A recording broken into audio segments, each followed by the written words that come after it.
देख लो, इतना तो पता है रिड्यूसिंग और नॉन रिड्यूसिंग शुगर क्या होगा।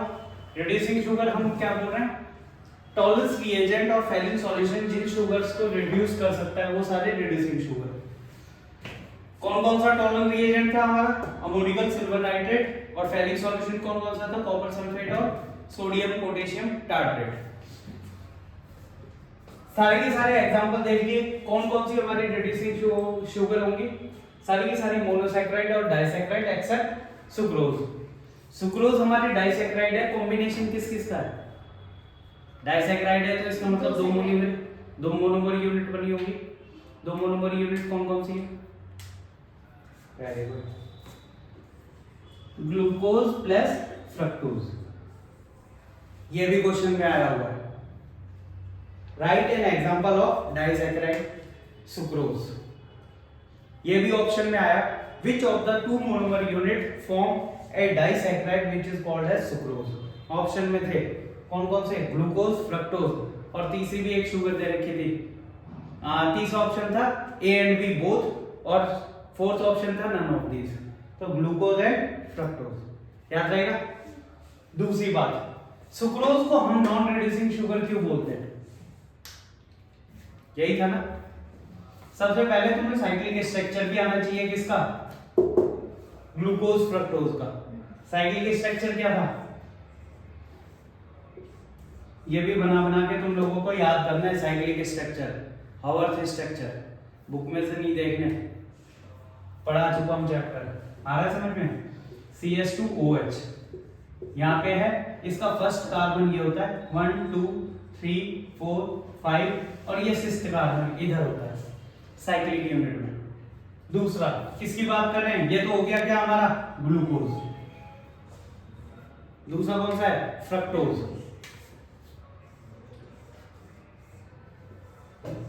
Cyclic unit, Haworth structure, base क्या है इसका पाइरेन है, इसका फ्यूरिनोज। आ रहा है समझ में, बेस यूनिट। इसके अंदर CH2OH इधर भी होता है, CH2OH इधर भी होता है। 1 2 3 4 5 6 आ रहा है समझ में। और बेसिकली 1 इससे नाम लेके हम लोग 1 2, इसकी जो नंबरिंग है वो कहां से स्टार्ट करता है, इधर से 1 2 3 4 5 6। बात एक ही है, कहीं से भी कर लो। लेकिन सुक्रोज के अंदर मेन ग्लाइकोसिडिक लिंकेज किस किस की होगी, ये हमारी ग्लाइकोसिडिक लिंकेज है, जिसे क्या भी बोल देते हैं, ऑक्साइड लिंकेज। आ रहा है समझ में। लेकिन हर वो शुगर रिड्यूसिंग शुगर होगी जिसमें ग्लाइकोसिडिक लिंकेज तो होगी, लेकिन किस किस के बीच में, 1 और 4th कार्बन के बीच में होती है। सुक्रोज के अंदर जो ऑक्साइड लिंकेज है वो 1 और 2 के बीच में, इसलिए ये कैसी होगी, नॉन रिड्यूसिंग शुगर। आ रहा है समझ में। तो एक एग्जांपल रिड्यूसिंग और नॉन रिड्यूसिंग में हम क्या ले सकते हैं, रिड्यूसिंग शुगर के अंदर जो लिंकेज होती है वो 1,4 लिंकेज होगी, और नॉन रिड्यूसिंग शुगर के अंदर 1,4 के अलावा कुछ भी लिंकेज हो वो सारी के सारी क्या होगी, नॉन रिड्यूसिंग। सुक्रोज के अंदर 1,4 को छोड़ के कौन सी लिंकेज थी, 1,2 लिंकेज, इसलिए एक ऐसा था नॉन रिड्यूसिंग शुगर। आ रहा पेपर में ऐसे क्वेश्चन आए हैं, बहुत आए हैं, नोट कर लो जल्दी। और इसी को ही हम क्या बोल देते हैं, हमारी ऑक्साइड लिंकेज, ऑक्साइड लिंकेज और ग्लाइकोसिडिक लिंकेज।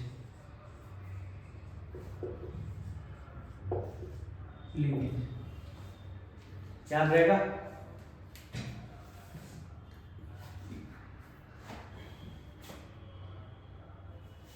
आज इस चक्कर में था सब लोग आ जाते तो 2-3 जो टॉपिक है वो क्वेश्चंस की फॉर्म में करा देता तुम्हें।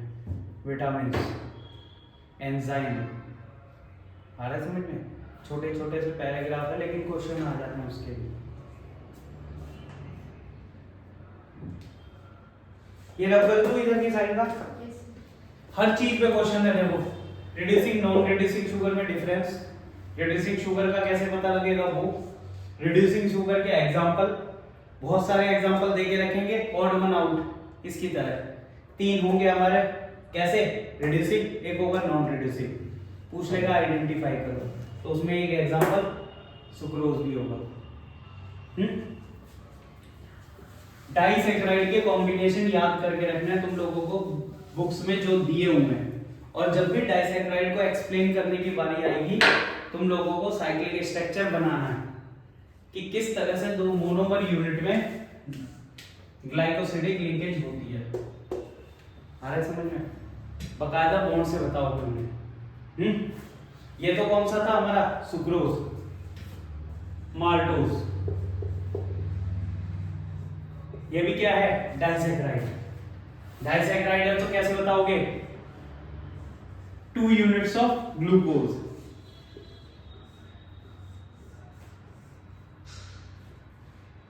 इधर ले लेता हूं, चलो इसका 4 लेना है ना, तो इसी साइड ले लेते हैं। 1 2 3 4 1 2 3 4 बनाते टाइम ये चीज ध्यान रखना। कौन सी लिंकेज है 1,4 लिंकेज। आ रहा है समझ में? डाइसैकेराइड है इसलिए ग्लूकोज प्लस ग्लूकोज। 1,4 लिंकेज है तो कैसी शुगर होगी रिड्यूसिंग नॉन रिड्यूसिंग रिड्यूसिंग। ऐसे ही बताना है। दूसरी यूनिट कौन सी है लैक्टोज, एक डाइसैकेराइड और है lactose. Glucose plus galactose, galactose. ये सारे एग्जांपल कराए हुए हैं ग्लूकोज प्लस गैलेक्टोज। देख लिया? अब ऑर्गेनिक हो चाहे इनऑर्गेनिक हो फर्क उससे नहीं पड़ता, फर्क पड़ता है रिवीजन से। लाइक और डिसलाइक तो बाद में आते हैं। ये तो तुम्हारा बायो से कोरिलेट करता है, लेकिन ऑर्गेनिक में हाल वही है बाकी ऑर्गेनिक चैप्टर जैसा, क्योंकि रिवाइज नहीं करा। और यही कभी बाकी चैप्टरों में भी रहती है। और दिसंबर स्टार्ट हो गया, तुम लोगों के पास लिटरली मान के चलो 1 महीना है, क्योंकि बाकी time practical file pre board उनमें जाएगा ही जाएगा, तुम बचा नहीं सकते। कभी तो फाइलों में घूमोगे, धक्के खाओगे, प्रोजेक्ट वगैरह फाइल वगैरह। आ रहा है समझ में? तो वो टाइम निकाल दो, इसलिए बचे हुए टाइम को फुल यूटिलाइज करना चालू करो। रब कर दूं इसे? सारे एग्जांपल है उसी की।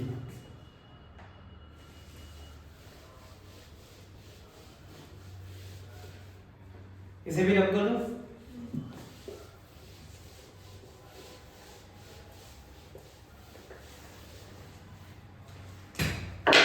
विटामिन उनके ऊपर क्वेश्चन आता है।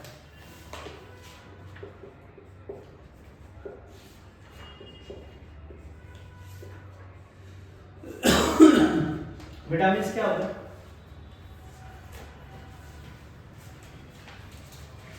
बुक में नहीं है, बस 1-2 लाइन दे रखी होगी इसलिए। होते क्या है विटामिन? तुम लोग तो बायो वाले हैं। 12th में आ गए तो बहुत बार विटामिन ले भी रखे होंगे, नहीं लिए? चीफ सोर्स ऑफ न्यूट्रिएंट्स बोल देते हैं। Chief source of nutrients. अब हर अलग अलग न्यूट्रिएंट्स के लिए अलग अलग विटामिन है, या फिर मैं बोल दूं इम्यूनिटी मेंटेनेंस के लिए, इम्यूनिटी के लिए हमारे जो न्यूट्रिएंट्स आते हैं अलग अलग विटामिन से आते हैं, उनकी रिक्वायरमेंट अलग अलग है। तो बेसिकली विटामिन की डेफिनेशन बता रहा है, चीफ सोर्स ऑफ विटामिन बोल सकते हो या न्यूट्रिएंट्स बोल सकते हो। विटामिन का मेन आता है क्वेश्चन क्लासिफिकेशन पे। क्लासिफिकेशन ऑफ विटामिन किस तरीके से होता है? Fat soluble vitamin, water soluble, बहुत इंपॉर्टेंट है।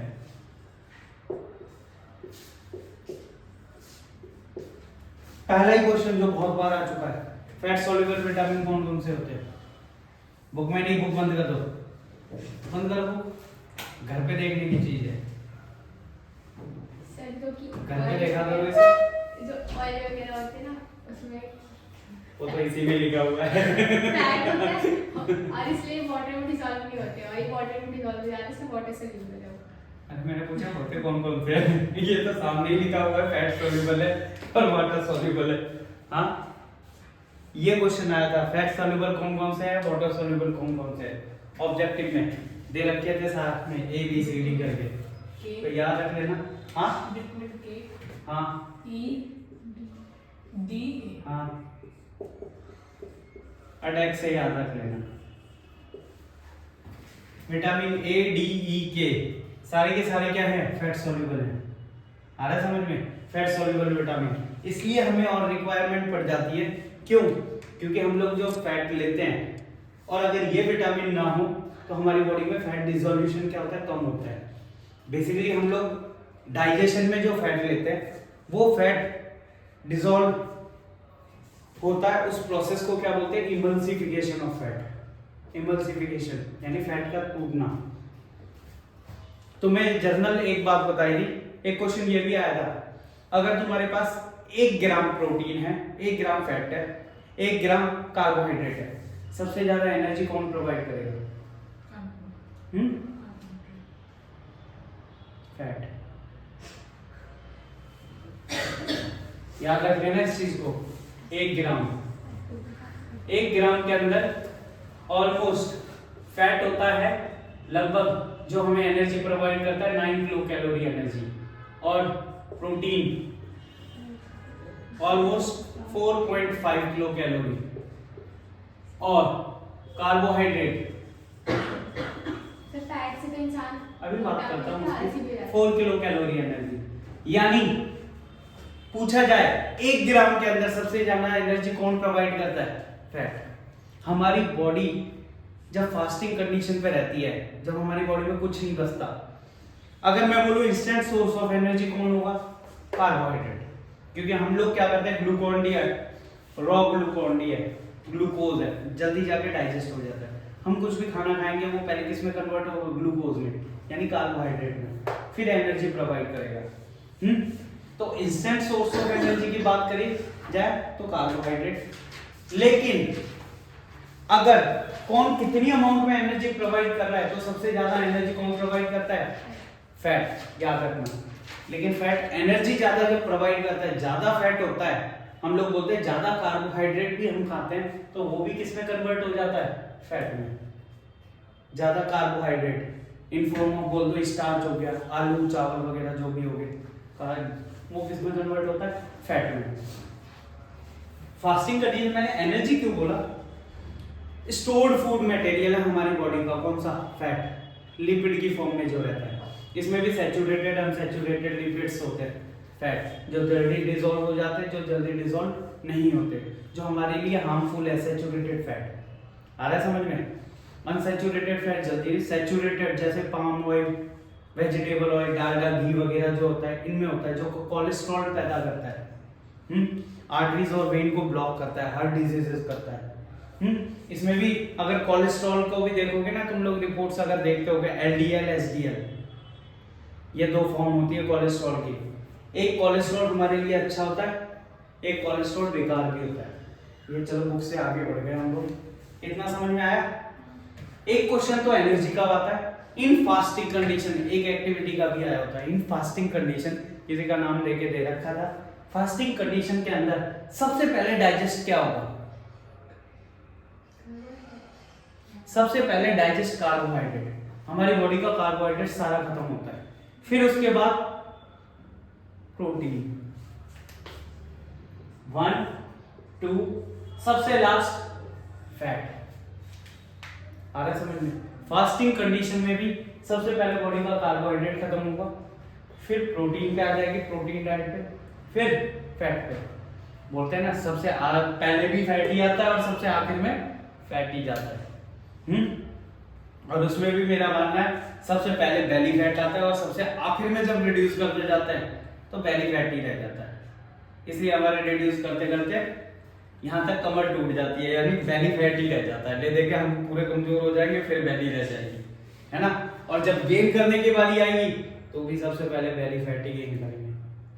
आ रहा है समझ में? तो साइकिल ऐसा है। फैट किस लिए इंपॉर्टेंट होता है? हमारी बॉडी के जो जर्क होते हैं उसे सेंड करने के लिए। एक आदमी है बेचारा, डेंगू हो गया, फिर टाइफाइड हो गया, फिर सब कुछ हो गया, तो सर्वाइवल चांसेस किसके ज़्यादा होते हैं? जिसकी बॉडी में स्टोर्ड फूड रहेगा। अब बेचारे में पहले ही फैट पे है, उसकी फास्टिंग चल रही है, यानी पहले ऐसा है, और उसको डेंगू टाइफाइड हो गया, बॉडी कहाँ से लेगी एनर्जी? आ रहा है समझ में? फिर वो किस में चला जाता है? प्लेटलेट्स चढ़ रहे हैं, उसे दमादम ग्लूकोज चढ़ रहे हैं। तो बॉडी में थोड़ा सा फैट होना चाहिए हमारी रिक्वायरमेंट के लिए। बॉडी की कोई भी रिक्वायरमेंट होती है तो बॉडी कब तक नहीं जाती बाहर की कंडीशन पे, अगर बॉडी में फैट बचा हुआ है तो। आ रहा है समझ में? तो ये याद रखना, ये कहाँ से कहाँ पहुंच गए। अब आते हैं fat soluble vitamin A, D, E के। बहुत इंपॉर्टेंट क्वेश्चन है। वाटर सॉल्युबल कौन कौन से हो गए? B and C. Water soluble, इन दोनों में भी एक क्वेश्चन आया है। अगर बॉडी के पास फैट सॉल्युबल और वाटर सॉल्युबल विटामिन है तो हमें किसकी रिक्वायरमेंट ज्यादा होती है लेने की? Water soluble. क्यों? पानी। हम लोग पानी पीते हैं ना यूरिनेशन के फॉर्म में, बी और सी सबसे ज्यादा लॉस करते हैं, इसलिए हमको इनसे रिलेटेड डिजीज ज्यादा होती है। क्योंकि हमारा इनटेक ये तो लेते हैं और फैट में डिसॉल्व होता है, थोड़ी देर बॉडी में रुकते हैं, लेकिन ये बॉडी में स्वेट, यूरिनेशन, इनकी फॉर्म में क्या होते हैं? निकल जाते हैं। इसलिए देखा होगा तुम लोगों ने, विटामिन सी की वजह से हमारी बॉडी की इम्यूनिटी, जब कोरोना टाइम पीरियड चल रहा था, क्या बोल रहे सबसे ज्यादा यही लेना है, सिट्रस फ्रूट वगैरह, vitamin C. Vitamin B complex, धीरे धीरे हमें एज ज्यादा होती है तो विटामिन बी कॉम्प्लेक्स के कैप्सूल आते हैं, एजिंग पर्सन को भी देते हैं, इवन बच्चों को भी दे देते हैं कैप्सूल फॉर्म में। विटामिन बी क्या है? कॉम्बिनेशन ऑफ विटामिन है, कॉम्प्लेक्स विटामिन बोल देते हैं। इसके अंदर कौन कौन से आते हैं? B1 भी आता है, B2 भी आता है, B6, मेन बता रहा हूँ, B9, B12, ये अलग अलग विटामिन है। ये विटामिन सी। इतना क्वेश्चन आ जाता है? बैठ जाओ बेटा। 1:30 बजे है ना तुम्हारा? 2। क्या 1:30 बजे तक है? हाँ हाँ, बैठ जाओ पढ़िए। मैं ट्यूशन आ रही हूँ, बायो ट्यूशन आ रही हूँ। हाँ, बायो ट्यूशन आ रहा है वो। 2 बजे जाना है ना? 1:30, मैम ने 1 बजे लिखा था, मैंने 1:30 बजे कराया। चलो कोई बात नहीं, जल्दी खत्म कर देते हैं। इतना समझ में आ गया? विटामिन बी, देखो तुम्हारी बायो की बुक में एक छोटी सी टेबल दे रखी होगी, या तुम्हें ऑनलाइन भी मिल जाएगा, विटामिन के साइंटिफिक नेम, जिसे बोल देते हैं केमिकल नेम। एक एग्जांपल लेता हूँ, विटामिन सी का केमिकल नेम क्या है? ये भी पूछा जाता है। 11th में भी होगा, 12th में भी मिल जाएगा, बट 10th क्लास में भी लाइफ प्रोसेस है ना तुम्हारा एक चैप्टर, और 11th में तुम्हारा digestion, physiology of human being, उसमें भी है। नहीं तो विटामिन तो तुम पढ़ते आए हो बचपन से, वो तो अपना अधिकार समझते हो देना, क्वेश्चन आता ही होगा। कैप्सूल ही बहुत लेते हैं। विटामिन सी, एस्कॉर्बिक एसिड, सुना भी होगा शायद, एस्कॉर्बिक एसिड। विटामिन के लिए बता देता हूँ, विटामिन के क्वेश्चन आएंगे कैसे। Vitamin, chief source of vitamin कहाँ कहाँ से मिलता है, और उससे रिलेटेड डिजीज क्या है, और उस विटामिन का केमिकल नेम क्या है। तुम्हें टेबुलर फॉर्म में मिल जाएगी, नहीं तो मैं एक टेबल भेज दूंगा ग्रुप पे, उसको नोट कर लेना, क्वेश्चन इनसे भी आता है। विटामिन सी का chemical name ascorbic acid. Vitamin C का चीफ सोर्स किससे मिलते हैं? सिट्रस, सिट्रस फ्रूट वगैरह, या सिट्रस फैमिली के जितने भी होंगे, मौसमी, संतरा, नींबू, सबसे ज्यादा विटामिन सी किसमें होता है? ये तो बचपन से पढ़ते आ रहे हो। हाँ बोला, याद रखना, richest source of vitamin C बोला जाता है। इवन हम लोग नहीं लेते, नहीं तो कई स्किन केयर वाले जबरदस्ती आंवला वगैरह वगैरह इन चीजों को, जबरदस्त आंवले का मुरब्बा भी यूज करते हैं ना लोग अचार की फॉर्म में। चीफ सोर्स है विटामिन सी का। विटामिन सी की कमी से कौन सी डिजीज होती है? हाँ, बी में होती है बर्बरी। हाँ, ईयरफोन लग रहा है जब भी सुनाई दे रहा है। स्कर्वी, स्कर्वी क्या है? विटामिन सी की वजह से होती है। ब्लीडिंग ऑफ गम्स, दांतों का कमजोर होना, विटामिन सी की कमी से होती है स्कर्वी। हम लोग खट्टा देख के छोड़ देते हैं, है ना। हमारी बॉडी की इम्यूनिटी, बड़ी जल्दी बीमार होते हैं, सर्दी जुकाम, थोड़ा सा मौसम चेंज हुआ बीमार, है ना। अरे तुम लोग अपना देखो, मैं बताता जा रहा हूँ। इसका भी याद रहेगा, इम्यूनिटी, कोरोना में बहुत चल रहे थे विटामिन सी के कैप्सूल वगैरह। विटामिन बी 1 2 3 4 5, इसमें भी मेन बता देता हूँ। विटामिन B1 को क्या बोलते हैं? थायामाइन। ये तो तुमने बायो में भी बताया होगा, इंपॉर्टेंट क्वेश्चन है, एंट्रेंस में तो खासकर ज्यादा आएंगे, और तुम्हारे जब से ऑब्जेक्टिव आए तो 1-2 क्वेश्चन तो घुस ही जाते हैं इसके। थायामाइन, इसकी डिजीज कौन सी होती है? अब जो बोलोगे ना वेरी वेरी, वही है। सिम्टम्स क्या होता है, क्या हो जाता है वेरी वेरी में? हार्डनिंग ऑफ एलिमेंट्री कैनाल्स बोल सकते हैं, या फिर इचिंग्स बोल सकते हैं, ऐसी डिजीज हो सकती है वेरी वेरी में। Vitamin B12 cyanocobalamin, cobalamin. Disease pernicious anaemia, anaemia ही लेता हूं। एनीमिया क्या होता है? हाँ वेरी गुड, आयरन। बॉडी के अंदर आयरन कंटेंट का कम होना, आयरन अगर कम होगा तो हमारी बॉडी क्या है, ऑक्सी हीमोग्लोबिन नहीं बना पाती। ऑक्सीजन जाता है हमारी बॉडी में, उस ऑक्सीजन को कैप्चर कौन करता है? हीमोग्लोबिन। हीमोग्लोबिन क्या करता है? HbO2 ऑक्सी हीमोग्लोबिन बनाता है, फिर हमें सांस लेने में दिक्कत नहीं होती। हाँ, एनसीईआरटी ने 2 लाइन लिख दिया ना विटामिन, तो इसका मतलब सब कुछ है तुम्हारे लिए। आ रहा है समझ में? तुम ये क्लेम नहीं कर सकते कल को पेपर लेके पहुंच जाओगे हमारे कोर्स में। एनीमिया कम हो रहा है, ऑक्सी हीमोग्लोबिन, ये तो जनरल वैसे भी पता होना चाहिए। बॉडी में आयरन की कमी, हीमोग्लोबिन की कमी, तो जनरली हीमोग्लोबिन कम है तो ऑक्सीजन कैप्चर नहीं कर पाएगा, ऑक्सीजन कैप्चर नहीं कर पाएगा, तो बेसिकली एनीमिया, आयरन जो होता है वो हीमोग्लोबिन बनाता है। यानी आयरन नहीं है तो हीमोग्लोबिन नहीं है, हीमोग्लोबिन नहीं है तो ऑक्सीजन नहीं ले पाएंगे। Anaemic diseases. B2 thiamine, riboflavin बोलते हैं इसे, पायरोडॉक्सिन बोलते हैं। तो ये टेबल भेजूंगा मैं, आ रहा है समझ में? ये इंपॉर्टेंट हो गया। चलो इसकी भी जल्दी जल्दी बता देता हूँ। विटामिन ए बचपन से पढ़ते आए हो, क्या नाम है साइंटिफिक नेम? 11th वालों से भी पूछ रहा हूँ, बचपन से तो तुम भी पढ़े हो ना। विटामिन ए का साइंटिफिक नेम 10th में साइंस थी, लाइफ प्रोसेस। आई ब्लाइंडनेस हो जाता है, आंखें खराब हो जाती है। नाइट ब्लाइंडनेस, आंखें खराब नहीं होती।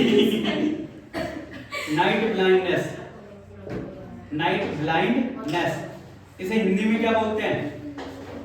रात को ना दिखना, रतौंधी। हाँ, उसमें ना वो कोडिंग में लग जाती है। नाइट ब्लाइंडनेस, रात होते ही अंधेरा। आ रहा है समझ में? Night blindness. एक होता है कलर ब्लाइंडनेस, कलर में आइडेंटिफिकेशन नहीं होता, ये टेस्ट होते हैं बकायदा फोर्सेस वगैरह में, या कोई ऐसी चीजें जिसमें एविएशन इंडस्ट्रीज में, जिनमें हम रेड लाइट और येलो लाइट में डिफरेंशिएट नहीं कर पाएंगे तो गाड़ी ऐसे ही है। RGB, red green blue colour, इनके चार्ट्स बने होते हैं, बुकलेट होती है इतनी बड़ी, स्क्रॉल कर करके चेक कराते हैं, डॉट्स बने होते हैं। Colour blindness. नाम होता है राइबोफ्लेविन, केमिकल नेम राइबोफ्लेविन। एक और डिजीज होती है जीरोथैल्मिया, मैं बहुत सारी बता दूंगा। विटामिन डी, हड्डियों को कमजोरी जाती है। कैल्सीफेरॉल, नाम भी याद रहेगा, कैल्शियम कम होना, कैल्सीफेरॉल बोलते हैं, कैल्सीफेरॉल। विटामिन डी कम तो हम बोलते हैं हमारा स्केलेटल सिस्टम वीक रहेगा, हड्डियां कमजोर होंगी, जिनके कम रहते हैं। और विटामिन डी मिलता है किससे? विटामिन डी नहीं मिलता हमें सन से। कैल्शियम जो बॉडी में होता है उसे एब्जॉर्प्शन के लिए कौन काम में लेते हैं हम? सनलाइट। अगर हमारी बॉडी में कैल्शियम है तो उसके एब्जॉर्प्शन के लिए सनलाइट चाहिए होता है। और वो सनलाइट हमें किससे मिलती है? सनलाइट एब्जॉर्ब करके विटामिन डी उस कैल्शियम को एब्जॉर्ब करता है, इसलिए अल्टीमेटली बोलते थे सनलाइट। हम इंडियन लोग, बाहर के लोग सन बात तो स्पेशली देते हैं यूरोपियन कंट्री में, हम बेचारे धक्के खाते रहते हैं, हमारा विटामिन डी इसलिए। लेकिन अब धीरे धीरे ये चीज़, हम लोग घरों में रहते हैं, ऑनलाइन चल रहा है, वर्क फ्रॉम होम चल रहा है, सूरज देखा ही नहीं कई दिनों से, हड्डियाँ कमजोर, थोड़े सा कुछ हुआ टूट टाट गई। पहले जब लेबरस वर्क ज़्यादा होता था तो ये नॉन एसेंशियल विटामिन में आता था। नॉन एसेंशियल का मतलब जो हमारी बॉडी को रिक्वायरमेंट नहीं है, हमारी बॉडी अपने आप बना लेती है, अब एसेंशियल में आने लग गया। Vitamin E, tocopherol, beauty vitamin, जितनी फैशन इंडस्ट्रीज में चल रहे हैं ना, लैक्मे के पाउडर ये वो सब कुछ ही आ रहा है। विटामिन ई के कैप्सूल हेयर ऑयल वगैरह में काम में लेता है। विटामिन के, फाइलोक्विनोन, किसमें यूज होता है? ब्यूटी विटामिन लो, ब्यूटी विटामिन लिखिए, फाइलोक्विनोन, फाइलोक्विनोन। ब्लड क्लॉटिंग, हमारी बॉडी में ब्लड क्लॉटिंग होती है, कट लग गया, ब्लड क्लॉट हो रहा है वहां से, तो हमारी बॉडी के अंदर अगर विटामिन के है तो ब्लड क्लॉट हो जाएगा, वहां पे फाइबर्स बन जाएंगे, यानी ब्लड बहना रुक जाएगा। अगर बॉडी में के कम है, ब्लड रुकेगा नहीं, बहते ही जाएगा, बहते ही जाएगा, जब तक बन ना जाए जब तक जाएगा। इसलिए विटामिन के भी इम्पोर्टेंट है, याद रहेगा। देख लिया विटामिन कितना इम्पोर्टेंट है। अभी टाइम है क्योंकि यार घोड़े पे सवार हो। यही टॉपिक था बस, विटामिन जो बचा हुआ था तुम्हारा। एक एंजाइम भी है, बता दूं? अच्छा, एंजाइम लास्ट है, ये अल्टीमेटली तुम्हें केमिकल काइनेटिक्स में भी बताया हुआ है। एंजाइम एक मोस्ट फेवरेबल क्वेश्चन आता है, किसके बने होते हैं? बायोमोलिक्यूल प्रोटीनियस स्ट्रक्चर, यानी एंजाइम किसके बने होते हैं? प्रोटीन्स के। बायोमोलिक्यूल प्रोटीनियस स्ट्रक्चर,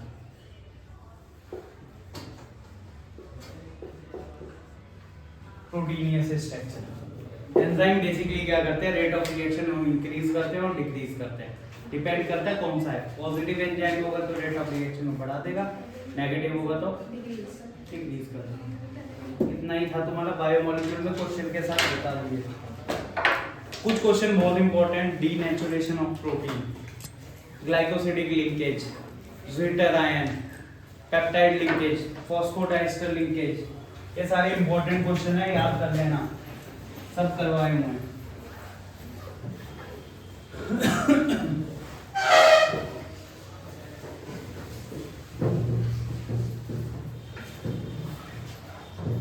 सब छुट्टी मार गए हैं ना 12th वाले। चलो बढ़िया है। अब जिन्होंने छुट्टी मारी है